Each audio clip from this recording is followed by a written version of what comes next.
Good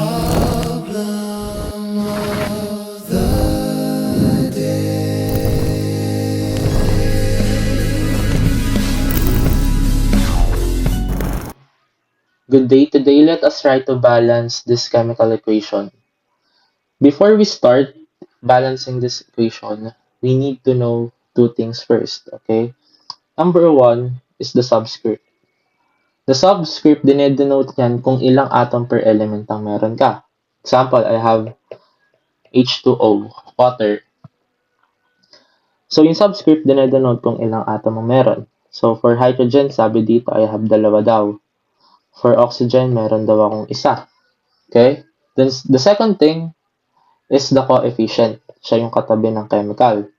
Example, I have 2. The coefficient act as a multiplier throughout the chemical. So, mag-times 2 yan. So, this one becomes 4. This one becomes 2. Okay? So, the goal in balancing chemical equation is to have the same number of atoms on both sides of the reaction.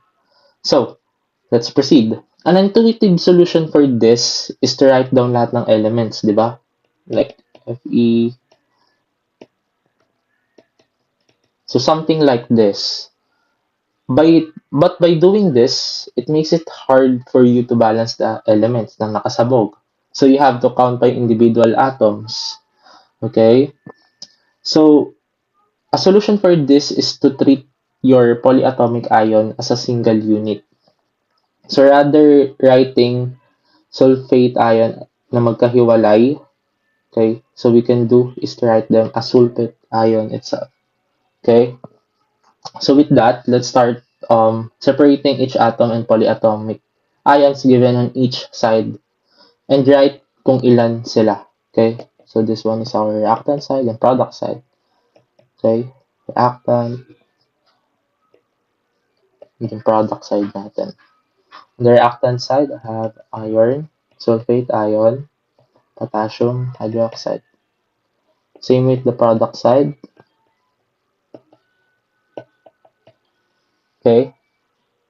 Let's write kung anong atoms meron sila. Now, on sulfate ion, on the reactant side, have this multiplier of 3.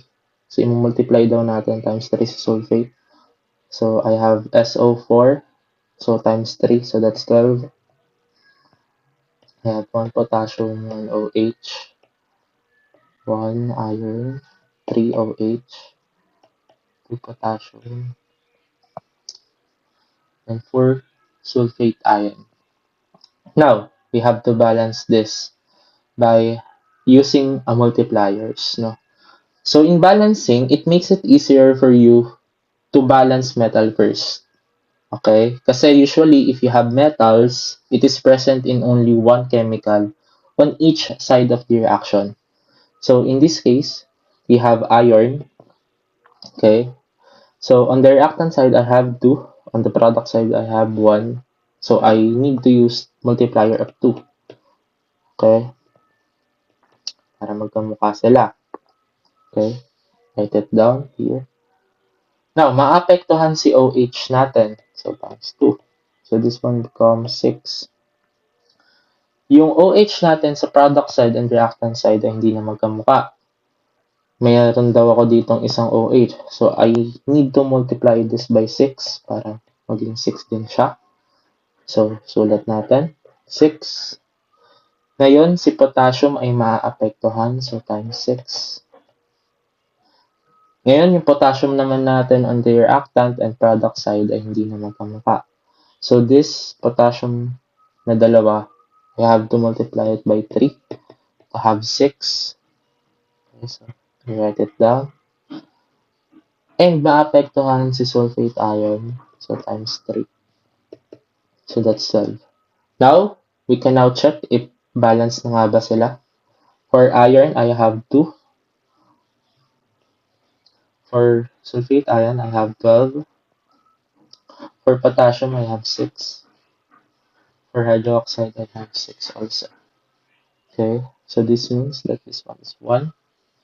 So we can now say that the coefficient that we have to use to balance this chemical equation is 1, 6, 2, and 3.